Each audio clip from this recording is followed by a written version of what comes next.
제31장 사도행전 8에서 12장 사도행전 8에서 12장 소개 및 연대. 예수 그리스도께서는 부활하신 후 사도들에게 모든 나라에 있는 백성들을 가르치고 침례를 주라고 명하셨다. 마태복음 28장 19에서 20절, 마가복음 16장 15에서 16절 참조. 그분은 또한 사도들의 성역이 예루살렘에서 시작하여 유대와 사마리아에 두루 퍼지며 마침내 땅 끝까지 이를 것이라고 예언하셨다. 사도행전 1장 8절. 사도행전 8에서 12장에는 초기 기독교 교회가 전 세계로 확대되는 그 시작점이 묘사되어 있다.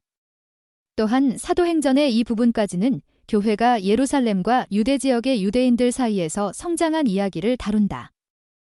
사도행전 8장에서는 12사도를 돕도록 부름받은 7 지도자 중 한 명인 빌립이 등장한다. 사도행전 6장 5절. 그는 많은 사마리아인과 에디오피아인 한 사람을 가르치고 침례를 주었다. 사도행전 8장 5에서 7절, 12절, 26에서 40절 참조. 사도행전 9장에서는 사울의 개종 이야기가 전해진다. 그는 이후에 사도가 되어 이방인들에게 큰 영향을 미치는 선교사가 된다. 주님께서는 교회의 지도자인 베드로에게 시헌으로 이방인들을 교회에 받아들이라고 지시하셨다. 사도행전 10에서 11장 참조.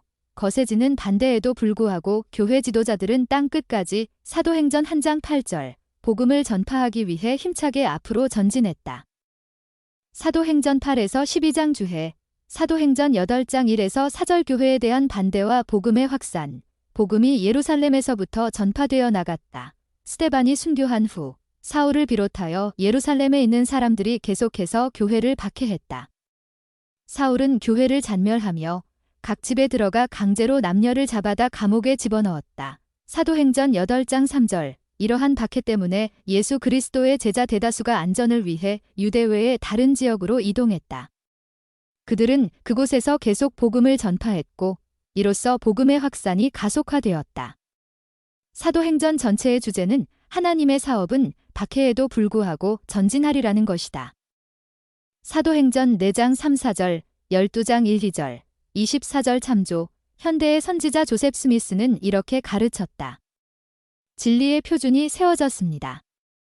거룩하지 않은 손은 이 사업을 정지시키지 못합니다. 박해가 심해지고 폭도들이 결탁하며 군대가 소집되고 비난이 들끓을지라도 하나님의 진리는 대담하고 고귀하게 앞으로 퍼져나아가 모든 대륙, 모든 나라에 파고들 것이며 모든 귀 있는 자가 이 진리를 들을 것입니다. 그리하여 하나님의 목적은 성취될 것이며 위대하신 여호와께서 이 일이 성취되었다고 말씀하시게 될 것입니다. 교회 회장들의 가르침장 조셉 스미스 2007 444쪽. 사도행전 8장 5에서 8절. 빌립과 아론 신권. 빌립은 사도들을 도와서 도움이 필요한 사람들을 보살피도록 택함받은 7사람 중 한 명이었다. 사도행전 6장 1에서 6절 참조.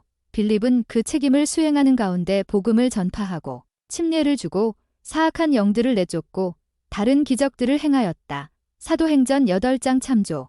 빌립은 아론 신권 소유자로서 성역을 베풀었던 것으로 보인다. 그는 침례를 주는 권세는 있었으나 성신의 은사를 주는 권세는 없었다. 교리와 성약 84편 107에서 108절 참조. 빌립이 침례를 주었던 사람들은 성신의 은사를 받기 위해 멜기세덱 신권이 있는 베드로와 요한의 방문을 기다려야 했다.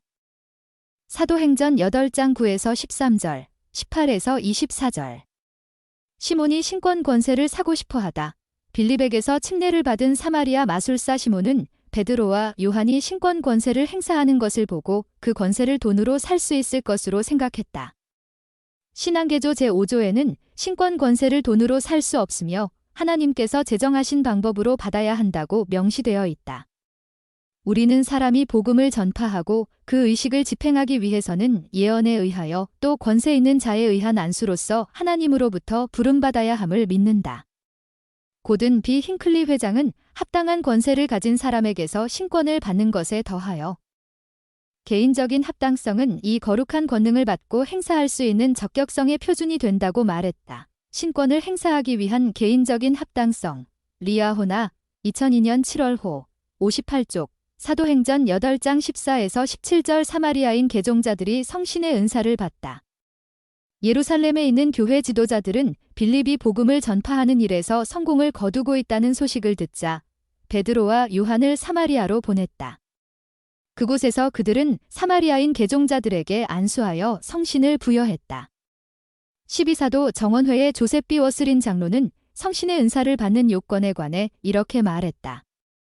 성신의 은사는 성신을 변함없는 동반자로 받을 수 있는 권리이며 오직 그리스도를 믿는 신앙, 회개, 침수에 의한 침례, 멜기세덱 신권을 부여받은 권능을 가진 종들에 의한 안수를 통해 받을 수 있습니다.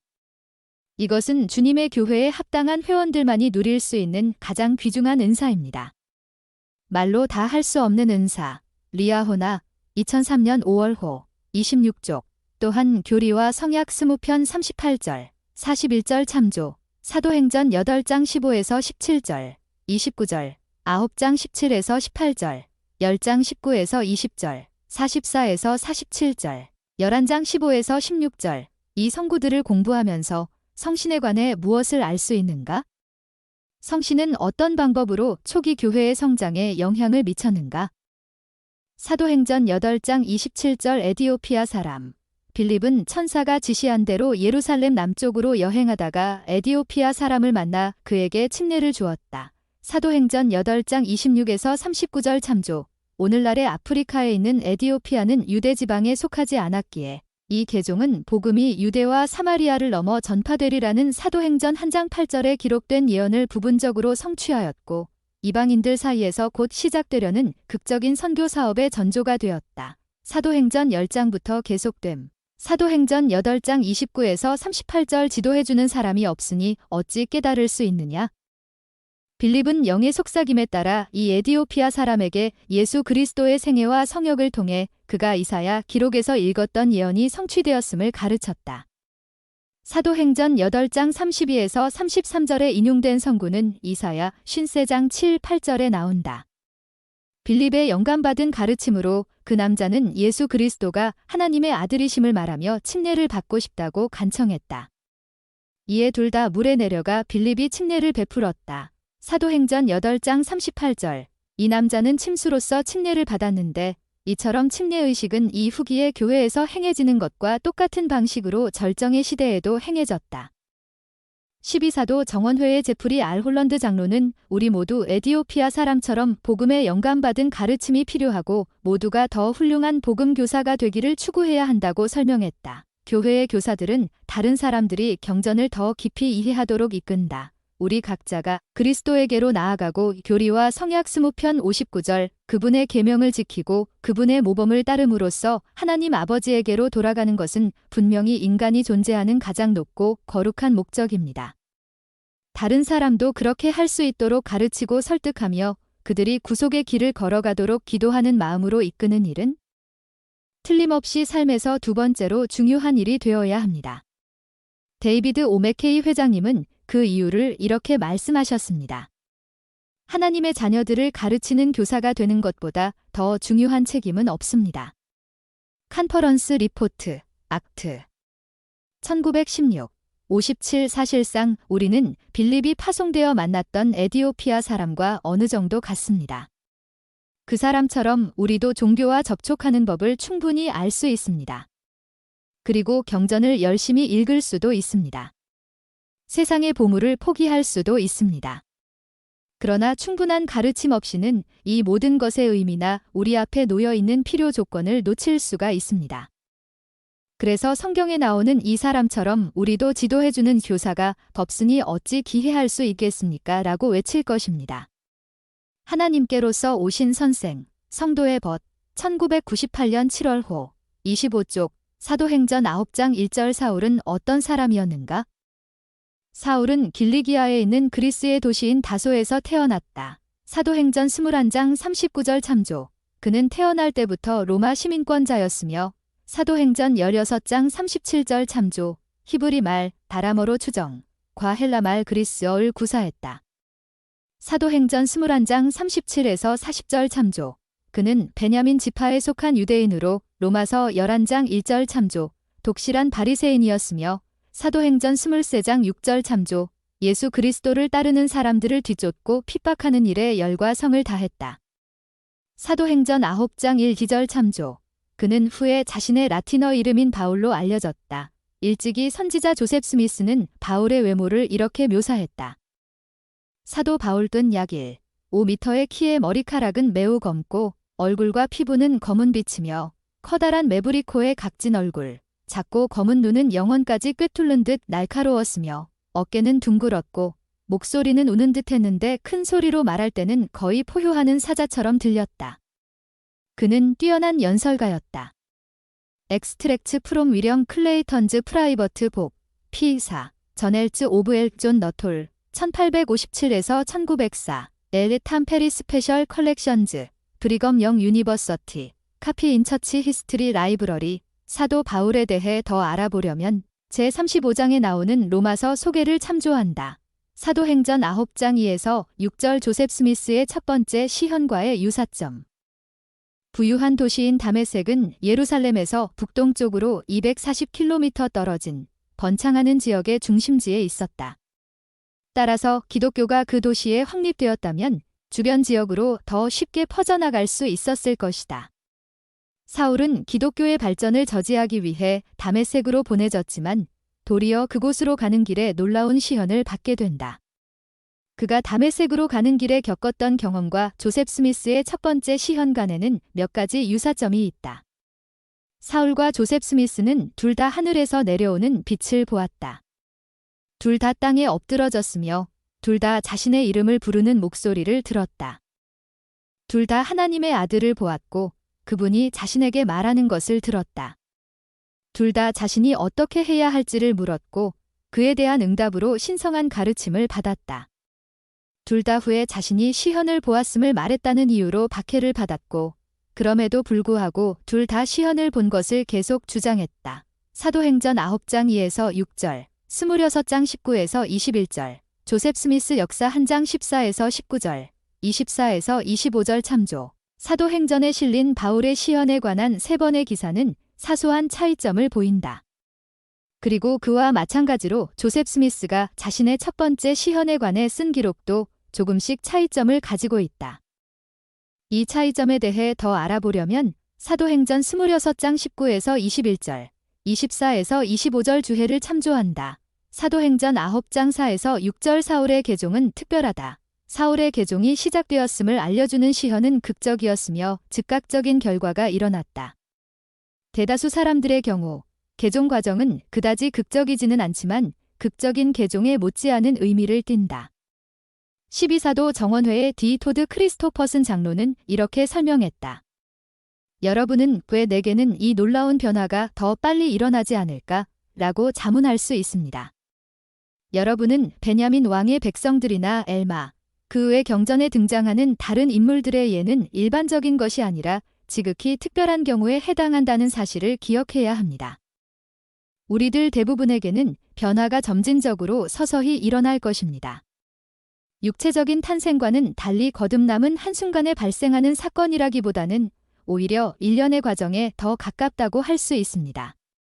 거듭남, 리아호나 2008년 5월호 78쪽 사도행전 9장 5절 가시체를 뒷발질하기가 고생이니라 후기 성도판 영문 성경 5절 개정개혁판 한글 성경 사도행전 26장 14절에 나온 공기니 가시체는 가축을 앞으로 몰기 위해 가축을 찌를 때 사용하는 날카로운 창이나 막대기를 말한다. 고집이 센 가축은 앞으로 가기는커녕 오히려 그에 대한 보복으로 뒷발로 발길질을 하는데 이는 말 그대로 가시체를 뒷발질할 뿐인 것이다. 그러한 반항은 주인이 더 고통스러운 자극을 가하도록 자초하여 가축에게 괴로움만 더하게 된다. 구주께서는 사울이 계속해서 당신께 맞서 싸운다면 스스로에게 고통만 안겨줄 것임을 명확하게 말씀하신 셈이다. 그리스어 문헌에서 가시체를 뒷발질하다라는 말은 널리 알려진 비유로 신에게 대항하는 것을 뜻했다. 데이비드 오메케이 회장은 사울이 시현을 보기 전, 즉 다메섹으로 향하던 길에 그의 마음속에 어떤 일이 일어나고 있었을지를 다음과 같이 추측했다. 평상시보다 덜 바빴던 그 며칠 동안 사울은 자신이 하는 일이 옳은 일인지 아닌지 의문을 느끼기 시작했을 것이다. 죽어가는 스데반의 빛나던 얼굴과 그 순교자의 마지막 기도가 그 이전보다 더 깊숙이 그의 영혼을 파고들었을 것이다. 자기가 잡아들인 부모들을 보며 울부짖는 어린아이들의 외침이 그의 영혼을 더 날카롭게 찌르기 시작했고, 앞으로 그와 같은 일을 다메섹에서도 더 많이 겪을 것을 생각하니 비참할 만큼 불행한 마음이 들었을 것이다. 그는 자신이 정말로 주님의 일을 하고 있는지, 주님의 일을 하는 것이 왜 이렇게 불안하고 괴로운 것인지 의문이 들었을 것이다. 그는 곧 악마의 일만이 그런 감정을 낳고 주님에 대한 진실한 봉사는 항상 평안과 만족을 가져온다는 것을 알게 되었을 것이다. 에인션트 어파셀즈, 앤디 에드 1921, 148, 사도행전 9장 6에서 8절. 주여, 제가 무엇을 하길 원하시나이까? 후기 성도판 영문 성경 6절에 나온 공기니 제즈라 테프트 벤슨 회장은 사울이 주님께 드렸던 질문의 중요성에 대해 다음과 같이 말했다. 어떤 사람도 삶에서 바울이 했던 다음 질문보다 더 중요한 질문을 할 수는 없습니다. 주여, 제가 무엇을 하길 원하시나이까? 사람이 할 수 있는 가장 위대한 행동은 바로 그 질문에 대한 답을 얻는 과정을 추구하고 그 답을 이행하는 것입니다. Listen to a prophet's voice, 젠 1973, 57, 사도행전 9장 9절, 18절. 사울이 사흘 동안 보지 못하다. 사울이 시현을 보고 나서 사흘 동안 보지 못한 것은 예수 그리스도에 대해 배우기에 앞서 그가 영적으로 맹목 상태임을 상징적으로 나타내는 것일 수 있다. 이제 그는 과거를 잊고 미래를 바라보면서 인도를 얻기 위해 주님과 그분의 지상 성역을 믿어야 했다. 사울은 아나니아의 손으로 축복을 받은 후에 육체적으로도 영적으로도 모두 새로운 시력을 얻게 되었다. 사도행전 9장 9절, 17에서 18절 참조. 12사도 정원회의 브루스 R. 맥콩키 장로는 사울의 계종과 엘마 2세의 계종을 비교하면서 사울이 앞을 보지 못했던 사흘 동안 그에게 일어나기 시작한 놀라운 변화를 이렇게 강조했다. 엘마는 이틀 밤 이틀 낮 동안 가수면 상태에 빠져 있었는데 그 기간에 그는 놀라운 영적인 나타내심을 받고 새롭게 태어나며 거듭나고 주님의 음성을 들었다. 모사이아서 27장 22에서 31절. 그와 마찬가지로 사울도 앞을 보지 못했던 사흘 동안 완전히 탈바꿈하기 시작했으며 그 결과로 기독교 역사의 흐름이 바뀌었다. 겸손하게 아나니아의 가르침에 순종할 준비가 되는 동안 사울의 영혼은 고뇌의 늪에 빠졌으며 양심의 가책이 짚인 불길에 휩싸였고 자신의 죄에 대해 하나님의 뜻대로 근심하였다. 닥트리넬 뉴 테스터먼트 카먼테리 290 사도행전 9장 10에서 15절. 이 사람은 택한 나의 글은니라. 아나니아는 다메섹에 있는 교회의 지도자였을 것이며 사울이 체포할 대상이었을지도 모른다. 이는 주님께서 아나니아에게 사울을 찾으라고 명하셨을 때 그가 처음에는 그렇게 하기를 꺼려했다는 점에서 설명될 수 있을 것이다. 그렇지만 아나니아는 주님께 순종했으며 후에 주 예수 그리스도의 사도가 될 사울이 신앙과 용서를 얻도록 인도했다. 사도행전 9장 10에서 15절 참조. 어떤 사람들은 왜 주님께서 사울처럼 교회의 대적자에게 나타나시고 그 후 그 사람을 자신의 성역에 동참하도록 부르시는지 의문을 품는다. 브루스 R. 맥콩키 장로는 이러한 의문은 주님께서 세우신 구원의 계획이 전세까지 모두 망라한다는 점을 이해하면 해결된다고 설명했다. 사울은 예임되었다.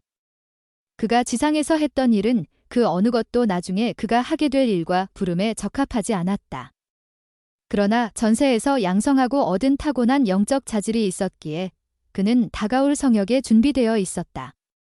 닥트리넬 뉴 테스터먼트 카먼테리 291 사울이 성역에 나서도록 부름받은 것에 관해 토마스 S. 몬슨 회장은 이렇게 말했다.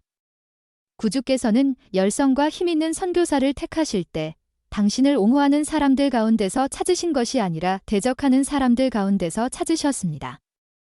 다메섹으로 가는 길에서 있었던 일은 사울을 변화시켰습니다. 그에 대해 주님은 다음과 같이 말씀하셨습니다. 이 사람은 내 이름을 이방인과 임금들과 이스라엘 자손들에게 전하기 위하여 택한 나의 글은니라. 사도행전 9장 15 박해자 사울은 전도자 바울이 되었습니다. 오늘 택하라.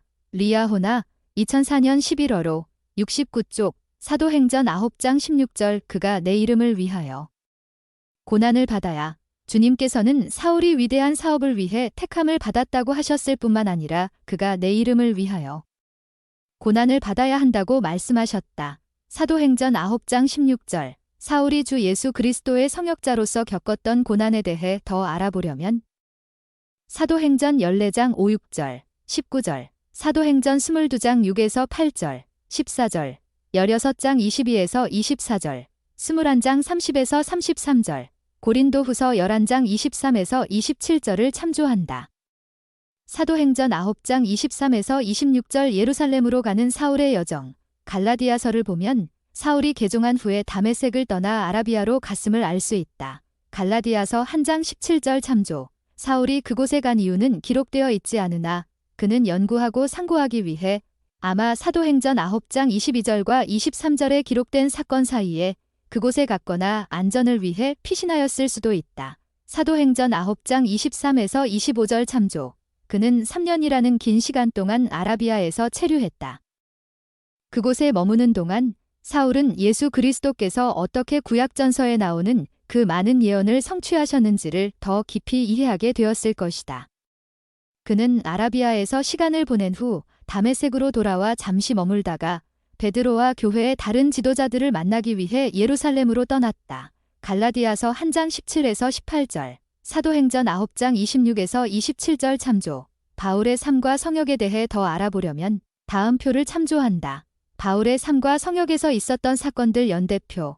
주후 1에서 3년 무렵 베냐민 지파이며 바리새인이자 로마 시민권자로 다소에서 태어남. 사도행전 9장 11절, 22장 3절, 27에서 28절, 빌립보서 3장 5절, 주후 19에서 29년 무렵 예루살렘에서 가말리엘 문화에서 교육받음. 사도행전 22장 3절, 주후 33년 스데반의 순교를 목격했으며 예루살렘 지역에서 기독교를 박해함. 사도행전 7장 54절 8장 4절, 빌립보서 3장 6절, 주후 33년 다메섹으로 가는 길에 시현으로 예수 그리스도를 보았고 개종했으며 다메섹에서 그리스도를 전파함. 사도행전 9장 1에서 25절, 주후 33에서 35년 다메섹에서 아라비아로 피신함. 갈라디아서 1장 17절, 주후 35년 다메섹으로 돌아왔으며 잠시 복음을 전파함. 갈라디아서 1장 17절, 주후 35년 3년 후에 예루살렘을 방문하여 베드로와 주님의 형제인 야고보와 이야기함. 사도행전 9장 26에서 29절, 갈라디아서 1장 18에서 19절, 주후 35에서 49년 바나바와 함께 선교 사업을 했던 지역의 일부였던 수리아 길리기아에서 14년을 보낸 바울의 고향인 다소는 길리기아에 있었음. 사도행전 9장 30절, 11장 19에서 26절, 갈라디아서 2장 1절, 21절, 주후 46에서 49년 첫 번째 선교 여행, 바나바가 동반함. 사도행전 13장 1절 14장 28절, 주후 49년 예루살렘 회의에 참석함. 사도행전 15장 12절, 갈라디아서 2장 1기절, 주후 49에서 53년 두 번째 선교 여행. 사도행전 15장 36절 18장 20절, 주후 53년 예루살렘을 방문함. 사도행전 18장 21에서 22절, 주후 54에서 58년 무렵 세 번째 및 마지막 선교 여행. 사도행전 18장 23절, 19장 1절 20장 38절, 주후 58년 무렵 마지막으로 그리스 헬라를 방문함. 예루살렘으로 가서 가난한 사람들에게 기부금을 전달함. 사도행전 21장 1에서 16절, 주후 58년 봄 예루살렘의 감리 형제들에게 보고함. 성전에서 오해가 있었음. 체포당함. 사도행전 21장 17절 23장 22절, 주후 58에서 60년 봄 가이사랴에서 투옥됨. 사도행전 23장 23절 26장 32절, 주후 60년 가을. 주후 61년 봄 구금 중에 로마로 항해함. 난파를 당해 시칠리아 바로 남쪽 멜리데 말다 섬에서 겨울철을 보냄. 사도행전 27장 1절 28장 15절, 주후 61에서 63년 무렵 로마에서 가택 연금됨. 사도행전 28장 16에서 31절, 주후 63에서 66년 로마와 이탈리아의 다른 지역에서 성역을 베푸는 것이 가능했음. 사도행전 28장 30에서 31절 로마에서 두 번째로 투옥됨. 주후 68년 무렵 사망. 이 표는 타머스 A. 웨이민트, 프롬 퍼시큐터 투어 파셀, 2006, 에이드 구 및 리처드 로이드 앤더슨, 언더스탠딩 폴, 1983, 393에서 97을 바탕으로 제작됨. 사도행전 9장 26에서 31절, 11장 22에서 30절. 바나바와 사울이 함께 성역을 베풀다. 예루살렘에 있는 성도들은 사울이 자신들과 함께하겠다고 했을 때 당연히 경계하였으나 사도행전 9장 26절 참조. 바나바는 사울을 데리고 가서 사도들을 만나게 하며 그가 믿을 만한 사람임을 보증했다. 사도행전 9장 26에서 28절 참조. 바나바는 레위 지파에 속한 유대인으로 사도행전 4장 36절 참조. 기록상 그가 교회를 위해 행한 첫 번째 봉사는 모든 것을 통용한다는 성도들의 합의에 따라 자신의 소유를 판 것이었다. 사도행전 4장 36에서 37절 참조. 그는 그리스어를 구사했다. 바이벨 딕셔너리, 라이케어니어 참조. 그는 착한 사람이요 성령과 믿음이 충만한 사람이었다. 사도행전 11장 24절. 예루살렘의 교회 지도자들은 그를 수리아에 있는 안디옥으로 보내 성역을 베풀게 했는데 그곳에서 수많은 사람이 복음으로 개종했기 때문이었다. 이러한 개종은 스데반이 죽은 후에 예루살렘에서 박해를 받던 교회 회원들이 안디옥으로 피신하여 그곳에서 복음을 전파했기 때문에 일어난 결과였다. 사도행전 11장 19에서 22절 참조. 사도행전에는 서로 다른 두 곳의 안디옥이 나오는데 수리아의 안디옥과 비시디아의 안디옥이 있음에 유의한다. 두 곳의 안디옥은 모두 오늘날의 터키 지역에 해당한다. 사울이 예루살렘에서 박해를 피해 다소로 피신하였기에 바나바가 사울을 찾으러 안디옥에서 다소로 여행하였으며 두 사람은 안디옥으로 돌아와 복음을 가르쳤다. 그들은 안디옥에 있는 성도들에게서 기부금을 받아 기근으로 고통받고 있는 유대의 교회 회원들에게 보내는 임무를 맡았다. 사도행전 11장 22에서 30절 참조. 후에 바나바는 사울이 첫 번째 선교 여행을 하는 동안 그의 동반자가 되었다. 사도행전 13에서 14장 참조. 사도행전 9장 32에서 43절. 애니야와 다비다의 치유. 베드로가 룻다와 욥바에서 성역을 베푸는 동안 애니야와 도르가로도 불리는 다비다를 치유해 준 것은 구주께서 나를 믿는 자는 내가 하는 일을 그도 할 것이요라고 말씀하신 것을 요한복음 14장 12절 분명히 증명해 주었다. 베드로가 애니야를 치유해 준 일은 사도행전 9장 32에서 35 참조. 구주께서 중풍병자를 낫게 해주신 일과 유사하다. 마가복음 2장 1에서 12절. 누가복음 5장 18에서 26절 참조. 마찬가지로 다비다를 죽음에서 일으킨 일은 사도행전 9장 36에서 42절 참조. 구주께서 야이로의 딸을 죽음에서 일으키신 일과 유사하다. 마가복음 5장 35에서 43절. 누가복음 8장 49에서 56절 참조. 누가가 이런 유사한 사건들을 기록한 것은 그의 목적 중 하나를 반영한 결과였다.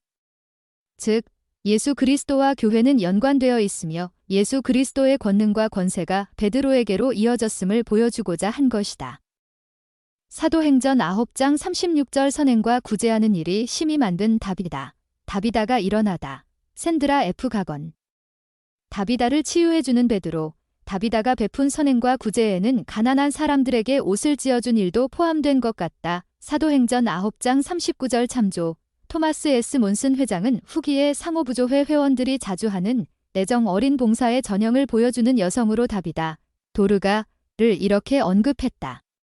다비다를 선행과 구제하는 일이 심히 만든 여인이라고 묘사한 이 경전 구절은 상호부조회의 기본적인 책임 중 몇 가지, 즉 고통받는 자를 구제하고 가난한 자를 돌보고 그것이 내포하는 모든 것을 행하는 책임을 정의하고 있습니다. 그대 모범이 되라. 리아호나 2002년 1월호 99쪽. 사도행전 10장 1에서 8절. 천사가 고넬료에게 지시하다다. 고넬료는 가이사랴에 사는 로마 백부장이었다. 그는 이방인으로 하나님을 경외하고 경건하며 관대하고 항상 기도하는 사람으로 묘사되었다. 한 천사가 고넬료에게 나타나 욥바에 사람을 보내서 그곳에 머물고 있는 베드로를 찾으라고 지시하였다. 이 시현은 결국 이방인들에게 복음이 전파되는 여러 사건 중 첫 번째 사건이 되었는데 이때까지는 교회에 가입하는 것이 유대인에게만 허용되고 있는 상황이었다. 사도행전 10장 9에서 33절. 이방인에게 복음을 소개하도록 택함받은 베드로. 고넬료가 보낸 사자가 욥바로 가는 중에 베드로는 한 시현을 보았다. 시현에서 그는 모세 율법에서 먹지 말라고 금지한 동물을 잡아먹으라는 명을 받았다. 레위기 11장 참조. 그 동물들은 이방인을 상징했다. 베드로가 거절하자 주님께서 이렇게 답하셨다. 하나님께서 깨끗하게 하신 것을 내가 속되다고 하지 말라. 사도행전 10장 15절. 베드로는 처음에는 그 시현의 의미를 이해하지 못했으나 이방인들이 먼저 유대교로 개종하지 않고도 침례를 받아 교회에 들어올 때가 도래했음을 곧바로 이해하게 되었다. 이방인 개종자에 관한 이 계시가 베드로에게 주어진 것은 그가 당시의 선임 사도였고 교회 전체에 대한 신권 열쇠를 소유했기 때문이었다. 마태복음 16장 18에서 19절 참조. 교회 전체에 대한 계시는 항상 합당한 권세를 지닌 사람을 통해 주어진다. 교리와 성약 28편 2절, 6, 7절, 43편 1에서 7절 참조. 12사도 정원회의 엘톰 페리 장로는 교회를 위한 계시를 받는 질서에 대해 이렇게 말했다. 주님께서 그분의 뜻을 인류에게 계시하는 방법에는 순서가 있습니다. 우리는 모두 주님께 간구하여 우리의 청직이 직분의 영역 안에서 그분의 영을 통해 영감을 받을 권리가 있습니다. 부모는 자신의 가족을 위해, 감독은 지명받은 회중을 위해, 제1회장단은 교회 전체를 위해 계시를 받을 수 있습니다. 그러나 우리는 다른 사람의 청직이 직분에 필요한 계시를 받을 수는 없습니다. 선지자 조셉 스미스는 이렇게 말했습니다. 교회의 어떤 회원이나 어떤 사람이 자신보다 높은 권세에 있는 사람들을 위하여 지시를 받는다는 것은 하나님의 질서에 위배됩니다. 교회 회장들의 가르침장 조셉 스미스 2007년 197쪽 교회에 대한 하나님의 뜻을 알리는 계시는 제1회장단을 통하여 옵니다. 이것이 하늘의 질서입니다. 교회 회장들의 가르침장 조셉 스미스 197쪽 우리는 하나님이 이제까지 계시하신 모든 것을 믿는다. 리아호나 2003년 11월호 86쪽 사도행전 10장 17에서 34절 44에서 48절 계시는 보통 한 번에 조금씩 주어진다. 깨끗하지 않은 동물에 대한 베드로의 시현은 하나님에게서 오는 계시가 흔히 조금씩 또는 점차적으로 주어진다는 원리를 보여준다. 사도행전 10장 17에서 34절 44에서 48절 참조. 이 사례에서 베드로는 처음에 시현을 보았을 때 그 의미를 이해하지 못했다. 17절 참조. 그 의미를 숙고하고 신앙으로 행했을 때 일어난 사건들을 통해 그는 이방인들이 이제는 유대교로 개종하는 과정을 거치지 않아도 교회에 받아들여질 수 있다는 의미를 서서히 이해하게 되었다. 12사도 정원회의 데이비드 A. 베드나 장로는 그렇게 점진적으로 증가하는 계시를 아침에 떠오르는 태양에 비유했다. 태양이 떠오르면서 그 빛이 조금씩 밝아지는 것은 하나님으로부터 말씀에 말씀을 더하고 교훈에 교훈을 더하여 니파이후서 28장 30절 가르침을 받는 경우와 비슷합니다. 대부분 계시는 시간이 가면서 우리의 열망과 합당성과 준비에 따라 조금씩 더해지는 방식으로 옵니다. 하나님 아버지에게서 받는 그러한 계시는 점차로 그리고 부드럽게 하늘에서 내리는 이슬같이 우리의 영혼을 적십니다. 교리와 성약 121편 45절 이러한 방식으로 계시를 받는 것이 더 일반적인 일입니다.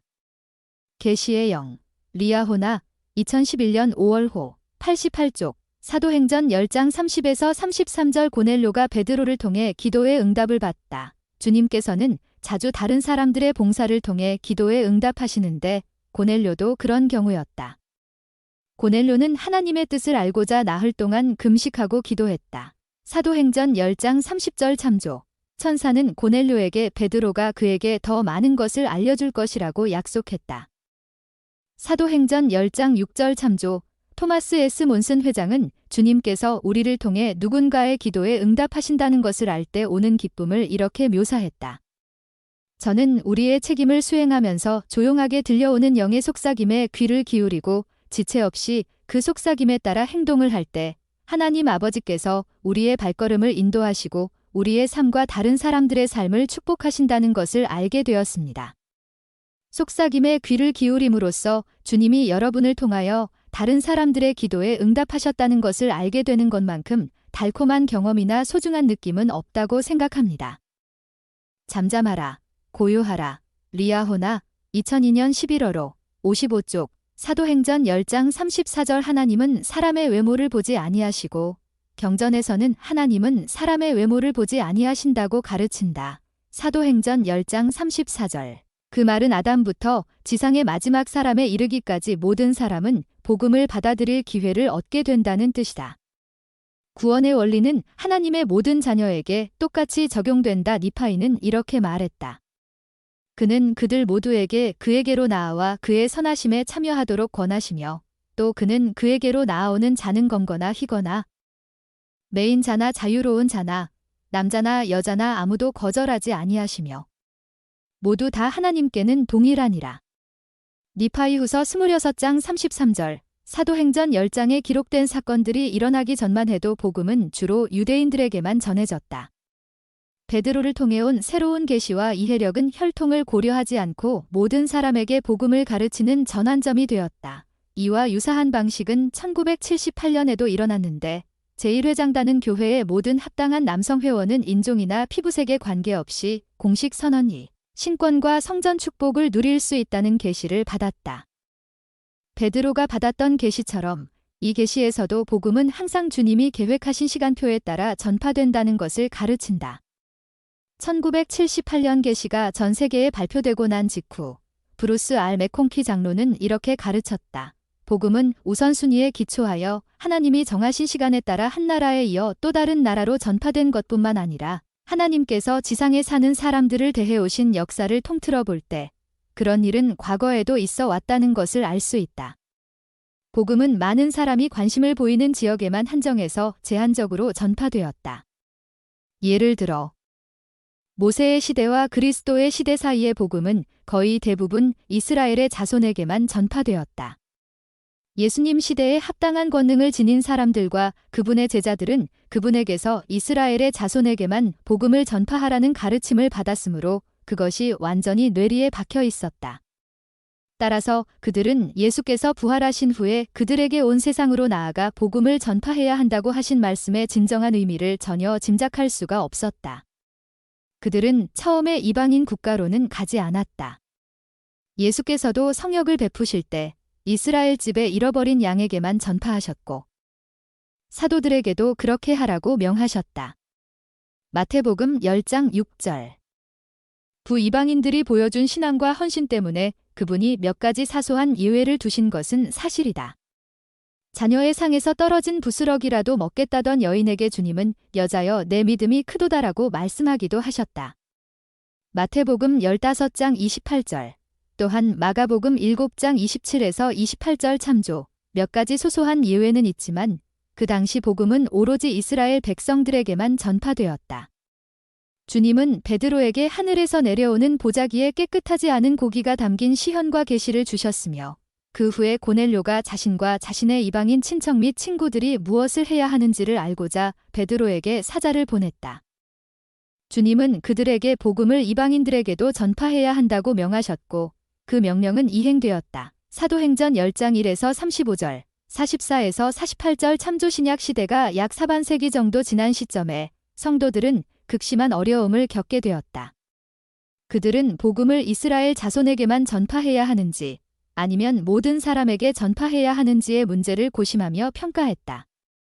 모든 사람이 아브라함의 후손과 대등하게 그분에게 나아올 수 있을까? 여러분은 다음 원리를 알고 있다. 하나님께서 진류의 모든 족속을 한 혈통으로 만드사 온 땅에 살게 하시고 그들의 연대를 정하시며 거주의 경계를 한정하셨으니 이는 사람으로 혹 하나님을 더듬어 찾아 발견하게 하려 하심이라. 사도행전 17장 26에서 27절. 이 말은 다른 국가와 백성과 민족과 문화의 복음에 구원하는 진리가 전해지는 예정된 시간이 있다는 뜻이다. 우리는 말씀에 말씀을 더하고 교훈에 교훈을 더하여 진리와 빛을 얻는다. 기사야 28장 9에서 10절. 니파이후서 28장 30절. 교리와 성약 98편 11에서 12절. 128편 21절 참조. 이제 우리에게는 이 주제에 관한 새로운 지식과 빛이 홍수처럼 더해졌으며 그것은 과거의 모든 어둠과 견해와 생각을 지워낸다. 그런 것들은 이제 전혀 문제가 되지 않는다. 겸손한 간구와 신앙이 있었기에 그리고 때가 되고 시간이 이르렀기에 모든 합당한 남성에게 신권을 부여하라는 계시가 주어진 이때의 주님은 당신의 섭리에 따라 지금까지 그 누구도 경험해보지 못한 놀랍고 기적적인 방법으로 제1회장단과 12사도에게 성신을 부어주셨다. 더 뉴 레벌레이션 온 프리스트호드 1981, 130에서 34, 사도행전 10장 38절. 구주께서 두루 다니시며 선한 일을 행하시다. 베드로는 자신이 받은 시현의 의미를 이해했기에 예수 그리스도의 삶과 사명에 대한 지식을 모든 사람에게 가르쳐야 한다고 증언했다. 베드로는 하나님께서 나사렛 예수에게 성령과 능력을 기름 붓듯 하셨다고 가르쳤다. 사도행전 10장 38절. 그리스도라는 이름과 칭호는 문자 그대로 기름 부음을 받은 자라는 뜻이다. 베드로는 구주께서 두루 다니시며 선한 일을 행하셨다고 말했다. 이 몇 마디 말에는 구주께서 사셨던 삶의 중요한 부분이 요약되어 있으며 또한 그분을 따르는 모든 사람은 그분이 하셨듯이 봉사하라는 권유도 담겨 있다. 토마스 S. 몬슨 회장은 신권 지도자들에게 말씀을 전하면서 모든 사람에게 적용되는 원리들을 다음과 같이 가르쳤다. 예수님은 봉사의 대명사이셨습니다. 그분은 두루 다니시며 선한 일을 행하셨다고 언급되어 있습니다. 사도행전 10장 38절. 형제 여러분, 우리들도 그렇게 하고 있습니까? 우리에게는 기회가 많으나 그중 일부는 그냥 없어지거나 덧없이 사라지고 있습니다. 형제 여러분, 누군가가 여러분이 주신 권고와 여러분이 보여주신 모범과 여러분이 가르치신 진리와 선을 행하라고 격려하는 가운데 끼친 여러분의 영향력을 기억해 줄 때 여러분은 얼마나 큰 희열을 느끼십니까? 안전하지 못함, 성도의 벗, 1998년 7월호, 48쪽, 사도행전 10장 44에서 48절. 성신의 권능과 성신의 은사 간의 차이점. 사도행전 10장 44에서 48절에는 고넬료와 다른 사람들이 침례받기 전에 성신이 그들에게 임했다고 나온다. 후기 성도판 영문 성경에 나오는 바이벨 딕셔너리 성경사전에는 다음과 같은 설명이 나온다. 성신은 성신의 권능과 성신의 은사 둘 다를 통해 지상의 사람들에게 나타난다. 침례 전에 성신의 권능이 사람에게 임하여 복음이 참됨을 증언할 수 있다. 사람은 성신의 권능으로 예수 그리스도와 그분의 사업 및 지상에서 그분의 종들이 하는 일에 대해 간증을 얻는다. 사도행전 8장 12에서 25절과 모로나이서 2장에 언급되었듯이 성신의 은사는 오직 합당하고 권세 있는 자에게 침례를 받은 후에만 받게 되며 이것은 안수례로 부여된다. 성신의 은사는 합당할 때 언제든지 성신을 동반할 수 있는 권리이다. 바이벨 딕셔너리, 홀리고스트, 브루스 R. 맥콩키 장로는 이렇게 가르쳤다. 비유로 말하자면 침례 전에 얻는 간증은 폭풍이 몰아치는 어두운 밤에 한순간 번쩍하며 비치는 번개처럼 온다. 침례 후에 누리는 성신의 동반은 한낮에 계속 빛나는 햇살처럼 인생의 길과 그 길을 둘러싼 모든 것 위에 그 빛을 비춘다. A New Witness for the Articles of Faith 1985, 262, 사도행전 11장 1에서 18절. 고넬료의 침례. 고넬료의 침례는 초기 교회에서 할례받지 않은 이방인이 침례받고 교회에 가입한 첫 번째 사례였다. 이 일은 복음 전파 사업을 새로운 차원으로 이끌었다. 교회의 많은 회원에게 이방인 개종자들이 먼저 유대교로 개종하지 않은 채 교회에 가입하도록 허용하는 것은 받아들이기 어려운 일이었다. 이 일은 하나님의 자녀들과 복음을 나누는 방법면에서 큰 변화가 생겼음을 의미했다. 주님께서는 아브라함과 성약을 맺으실 때 할례의식을 의미함, 그것을 영원한 성약이라고 부르셨다. 창세기 17장 7절. 초기 기독교인들은 아브라함의 성약과 할례의식 간의 차이가 있음을 이해하게 되었다. 성약은 영원하지만 성약을 맺는 의식은 이제 할례가 아니라 침례가 되었다. 베드로가 가이사랴에서 일어난 모든 일을 예루살렘에 있는 성도들에게 들려주자 교회 회원들의 마음에 큰 변화가 일어났고 그들은 이렇게 말했다. 그러면 하나님께서 이방인에게도 생명 얻는 회개를 주셨도다. 사도행전 11장 18절, 사도행전 11장 22에서 30절. 안디옥에서 교회의 성장, 사도행전 9장 26에서 31절, 11장 22에서 30절 주회를 참조한다. 사도행전 11장 26절. 그리스도인이라 불린 초기 성도들, 사도행전 11장 26절에 나오는 그리스도인이라는 말이 성경에 처음으로 등장한다. 이 말은 그리스도를 따르는 사람을 의미하는데 안디옥에 있는 비기독교인들이 교회 회원을 지칭하기 위해 처음으로 사용했다. 결국 교회 회원들은 이 말을 자신들을 가리키는 말로 받아들이고 사용했다. 사도행전 26장 28절, 베드로전서 4장 16절 참조. 이 시기는 초기 교회와 그 근원이 되는 유대교가 방식면에서 점점 더 많은 차이를 보이게 되었음을 증명한다. 이런 간격은 교회가 이방인들 사이에서 선교 사업을 하기 시작하고 유대인 회원들과 이방인 회원들이 서로 친교를 맺으며 교회 지도자들이 회원들은 할례를 받을 필요가 없다고 선언하면서 생겨났다. 사도행전 15장 참조. 그리스도인이라는 말의 사용은 교회가 스스로 유대교와 구분 짓는 방법의 하나가 되었다. 사도행전 12장 1, 2절. 헤롯이 죽인 야고보는 누구인가? 야고보는 사랑받던 자 요한의 형제이며 최초의 12사도 정원회의 일원이었다. 야고보는 주후 44년경에 헤롯 아그리빠 1세에게 순교를 당할 때까지 베드로 및 요한과 함께 제1회장단에서 봉사했다. 사도행전 12장 1, 2절 참조. 그를 신약전서에 나오는 다른 두 명의 야고보와 혼동해서는 안 된다. 그 두 명은 다음과 같다. 1. 알페오와 마리아의 아들인 야고보. 마가복음 16장 1절. 사도행전 1장 13 참조. 그는 작은 야고보로도 알려졌는데 그 역시 최초의 12사도 정원회의 일원이었다. 2. 예수님의 이부 형제인 야고보. 그는 다른 형제들처럼 구주께서 살아계신 동안에는 그분의 신성을 받아들이지 않았다. 요한복음 7장 1에서 7절 참조. 예수님의 이부 형제인 야고보에 관해 더 알아보려면 사도행전 15장 13에서 29절 주해를 참조한다. 사도행전 12장 1에서 19절. 야고보는 살해되었으나 베드로는 구조되다. 야고보는 헤롯의 명으로 살해되었으나 베드로는 하나님께서 보내신 천사의 도움으로 감옥에서 구출되었다. 왜 주님께서 둘 다 구하지 않으셨는지 의아해하는 사람들도 있을 것이다. 우리는 그런 의문에 대한 답은 알지 못한다. 이사야 55장 8, 9절 참조. 하지만 우리가 아는 것은 우리가 충실하다면 주님의 목적이 우리 삶에서 성취되리라는 것이다. 또한 우리는 예수 그리스도의 속죄를 통해 우리가 영원한 세상에서 모든 축복을 받으리라는 것도 알고 있다. 사도행전 12장 12절. 마가라 하는 요한은 누구였는가? 마가라 하는 요한은 흔히 마가로 알려져 있으며 그는 아마도 마가복음의 저자일 것이다.